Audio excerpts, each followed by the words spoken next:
Hola, buenas tardes. Mi nombre es Sura Alejandra Ando Rivera. Esta materia es macroeconomía. Vamos a analizar el caso 4, evaluación de factores de inestabilidad económica.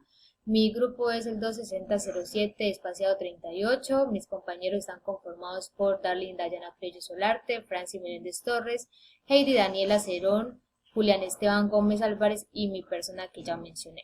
Este trabajo está presentado al profe Humberto Valencia Bedoya. Aquí está la introducción. Aquí están los objetivos, no los voy a leer por falta de tiempo. La primera pregunta dice, ¿por qué razón la caída de los precios del petróleo y el carbón afectan el déficit fiscal del país? Explique. De acuerdo a la lectura anexo 1, caso 4, la caída en los precios del petróleo y el carbón afectan el déficit fiscal del país. Los precios afectan los ingresos del gobierno por tres canales: a través de los ingresos tributarios, por el pago de los dividendos de las empresas petroleras nacional, en este caso Ecopetrol, y por el pago de regalías. Según estimaciones del gobierno, por cada dólar de reducción en el precio del petróleo, los ingresos fiscales se reducen a 400.000 millones de pesos al año, de los cuales 150.000 millones son parte de los ingresos tributarios y 217.000 millones son ingresos por dividendos. La pregunta 2 da respuesta. Acorde a la lectura, el Banco de la República ha comprado deuda pública en el mercado secundario por 2 billones de pesos, mientras se comprometió a comprar deuda privada del establecimiento financiero con vencimientos entre 1 y 3 años por 10 billones de pesos. Explique determinado qué herramientas de política monetaria se emplearon. ¿Cuál es el fin de esta medida?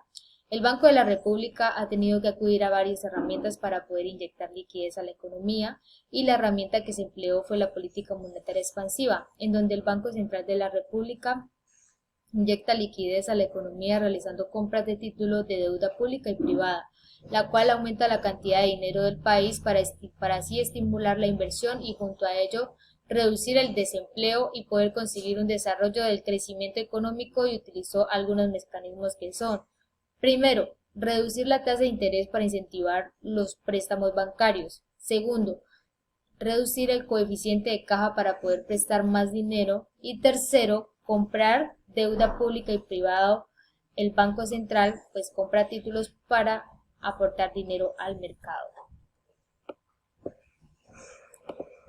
La tercera pregunta dice, ¿por qué se afecta la independencia del Banco Central si el gobierno se financia con un préstamo directo de ese organismo? Explique. Se debe tener presente que el Banco Central ha otorgado una inflación baja. Eso permite que el país esté fuerte monetariamente.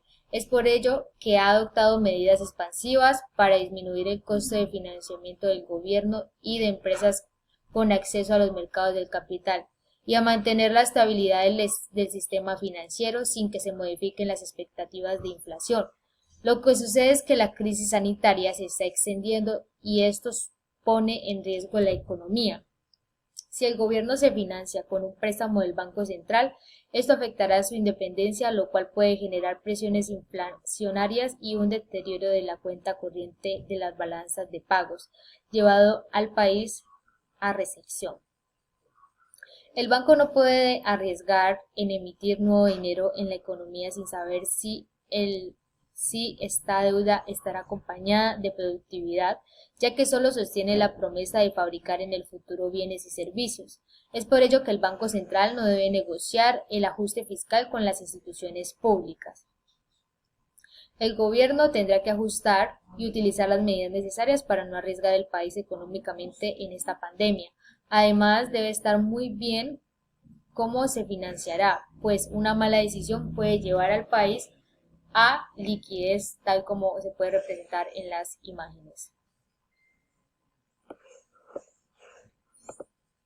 Para la pregunta 4, dice, expliquen en qué consiste la regla fiscal. Bueno, sabemos que la regla fiscal es la determinación y ejecución de las finanzas estatales. Implica necesariamente el cumplimiento de una serie de normas legales para establecer los parámetros dentro de los cuales el Estado puede mantener un déficit que sea razonable. Es decir, que los gastos no superen de manera excesiva los ingresos gubernamentales, haciendo necesario resaltar que en la actualidad los países tienden a aumentar el gasto debido a asuntos de índole social. Funcionan como Estado de Derecho o Estado social de Derecho. Por otra parte, la posición fiscal de Colombia ha sido menos concreta por el constante aumento del gasto público asociado con las normas impuestas por la Constitución Nacional que rige desde 1991. Mientras el déficit fiscal se ha mantenido estable alrededor del 2,4% del PIB desde la adoptación de la regla fiscal en el año 2012, la deuda ha aumentado del 34% del PIB en ese año al 49,8% en 2019. El país experimentó una devaluación de su moneda de más del 90% entre el 2012 y el 2019, con lo de la pandemia. La moneda se devaluó un 20% más, lo que lleva a un aumento adicional de la deuda de 8 puntos porcentuales como porción del PIB. Esto llevaría a que el déficit fiscal para el 2020 se coloque alrededor del 6,8%. Debido a que la crisis sanitaria sigue en auge, el gobierno decide suspender las reglas fiscales para el año 2020, también para el 2021. Esto implica dejar sin efecto los objetivos de estabilidad y de deuda pública y no aplicar la regla del gasto en estos periodos, que quiere decir que se darán todas las herramientas necesarias a las administraciones públicas para enfrentar la pandemia y así proteger a las familias vulnerables al igual que a las empresas. Con esto no quiere decir que el gobierno renuncie totalmente al principio de estabilidad presupuestaria, pues tienen claro los beneficios que trae al país, pero por el momento la prioridad actual es combatir la pandemia, proteger las familias, a los autónomos y empresas, y de esa manera sentar las bases de la recuperación económica social. La quinta pregunta dice: ¿qué efectos económicos tiene la deuda pública en el corto y en el largo plazo? Mucho se ha discutido sobre los efectos en sentido de la deuda gubernamental, así como del grado que puede y es permisible que éste alcance. No resulta simple entender tal pregunta. Una primera aproximación suscrita, la pregunta ¿cuánto tomar prestado? Pensar en la respuesta a estas cuestiones, se necesita pues reconocer los precios de la financiación y quién habrá de abonar la deuda. Se considera la deuda es neutral, por lo cual cambios en la manera de financiación no poseen efectos reales. Es así como los déficits presupuestales, lo que se realiza es posponer los impuestos, toda vez que cualquier agente que es racional podría ser capaz de ver por medios de tiempo y se daría cuenta de que el costo presente descontado de los impuestos futuros es independiente de forma única del gasto real gubernamental y no de la imposición en la que era de los gravámenes seguidos de los mercados del capital son perfectos. Como sabemos, los clientes son racionales y son conscientes de que sus elecciones futuras, cuando se poseen impuestos, no significa precisamente que ocurra una repartición de recursos en medio de las familias con diferentes propensiones marginales al consumo.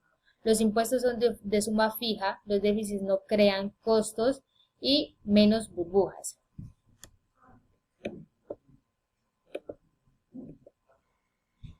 La probabilidad de financiación del déficit como una herramienta fiscal no altera los procesos políticos a partir de una segunda orientación. Se tiene el diseño de una política de gasto y de financiación óptima. Generalmente la deficiencia puede ser descompuesto en su parte permanentemente de extenso plazo y es aquella temporal. Desviaciones de su grado del extenso plazo, pues en el corto plazo el impacto probablemente será cualquier incremento del ingreso personal disponible y quizá de la riqueza, de lo cual corrientemente se presume en el crecimiento en el ingreso y en la riqueza que va a hacer incrementar el gasto de consumo en bienes y en efecto la demanda agregada de bienes y servicios. Además, en el extenso plazo es viable que el ahorro privado aumente la inversión doméstica y decline. La inversión extranjera neta declina, es por eso que nos encontramos con tres características a resaltar. Primeramente, el consumo de cada persona se resuelve como solución a cualquier problema de mejora intertemporal, donde los préstamos se hacen a tasas de interés de mercado. Segundo, los clientes poseen una vida finita, todos ellos pertenecen a una corte en especial y los periodos de vida de las distintas cortes se superponen, y tercero, generalmente se asume que los mercados se equilibran en cada periodo. De otro lado, si se asume que la economía en el extenso plazo es de tipo típica, estas rigideces de costo ni siquiera son tan relevantes. Es así como la política fiscal afectará el ingreso nacional por medio de cualquier cambio en la oferta de los componentes de la producción. ¿Cuáles van a ser ahora los efectos de extenso plazo? Para exponer esto, consideremos la restricción presupuestal del sector privado, lo que involucra que el ingreso nacional, que es equivalente al Producto Nacional, va a ser la suma del consumo privado, el ahorro privado y los pagos por transferencias. Por otro lado, se puede dividir en 4 costos primordiales: consumo privado, inversión doméstica, compras gubernamentales en bienes y servicios y saldo neto exportable de bienes y servicios. Combinando aquellas dos identidades, se recibe que la suma del ahorro privado y el público, que está representado en menos S más, abre paréntesis, T menos G cierra, va a ser igual a la suma del gasto en inversión y en el saldo neto exportable, representado de I más NX. La siguiente identidad fundamental instituye que el balance presente corriente debería ser igual al balance de la contabilización de capitales, con símbolo negativo, además denominado inversión extranjera neta, que es la inversión elaborada por los residentes domésticos en otros territorios, menos la inversión doméstica desarrollada por los residentes foráneos. El balance presente corriente se define como el saldo neto exportable más el saldo neto de las ganancias por inversión de los residentes domésticos y las transferencias netas, por lo cual NX igual IN, que se puede leer como el flujo de bienes y servicios, debería ser equivalente a los flujos del fondo internacionales. Reemplazando entre la última en las anteriores, poseemos que S más, abre paréntesis, T menos G cierra igual a I más IN. Al lado izquierdo, el ahorro nacional se equipará con el lado derecho, la utilización de aquellos recursos ahorrados en el territorio de la casa y el foráneo.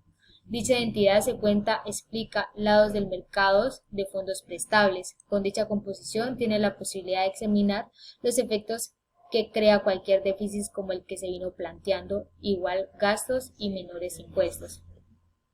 O, lo cual es lo mismo, cualquier bajón de ahorro público. En esta situación, la última identidad se puede conservar de diferentes modalidades, varias complementarias entre sí. El ahorro privado puede incrementar, la inversión doméstica declinar y la inversión extranjera neta declinar. Para establecer la eficiencia de extenso plazo se mide el grado de ahorro nacional en cualquier grado de equilibrio de pleno empleo. Si los recursos de la economía permanecen en pleno empleo, cualquier déficit producirá crecimiento en el grado del consumo, lo cual precisamente significará bajón del grado de ahorro, debido a lo cual las tasas de interés deberán incrementar para equilibrar otra vez el mercado de capitales. Finalmente, cualquier déficit persistente ni siquiera dejará la acumulación de capital privado. En términos globales, existe acuerdo sobre las secuelas indeseables de este caso. Como conclusión de todo lo que hemos dicho, podemos decir que la política pública es la integración para aquellos políticos y económicos que conforman esta sociedad moderna, haciendo esto que la economía y las políticas estén entrelazadas entre sí, dando así a conocer la gran importancia que tuvo estas políticas durante el tiempo de pandemia COVID-19, demostrando ser muy eficaz para entender a las sociedades y los gobiernos, y también para los bancos, pues porque han desarrollado a inyecciones masivas de liquidez para así poder conseguir un desarrollo y crecimiento económico para nuestro país. Entonces eso era lo que se quería explicar. Están las referencias de donde se tomó la información. Muchas gracias.